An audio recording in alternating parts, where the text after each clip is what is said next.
Bonsoir à tous. Alors que s'est-il passé ?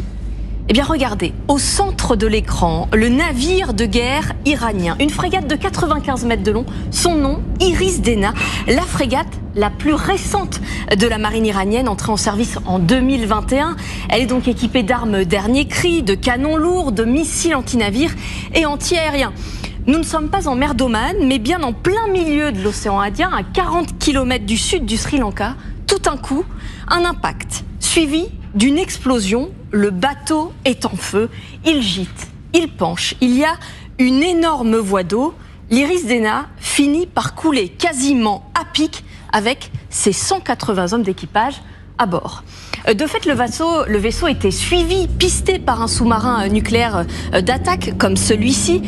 Une seule des torpilles que vous allez voir à l'écran aura suffi. L'attaque est totalement assumée de la part des États-Unis. Écoutez, Pete Hegseth, le ministre de la guerre américain. Thought it was safe in international waters. Instead, it was sunk by a torpedo. Quiet death. The first sinking of an enemy ship by a torpedo since World War II. Que faisait ce vaisseau iranien dans cette zone donc très éloignée du pays ? Eh bien, David, l'Iris Dena revenait d'un exercice militaire avec la marine indienne dans le golfe du Bengale. Il était sur le chemin du retour. De toute évidence, Washington estimait que la frégate allait être envoyée en zone de guerre. Alors on l'a dit, on estime qu'il y avait 180 hommes à son bord. 32 marins ont été secourus par le Sri Lanka. Les autres sont soit morts, soit portés disparus. Voilà, c'est un bilan très lourd.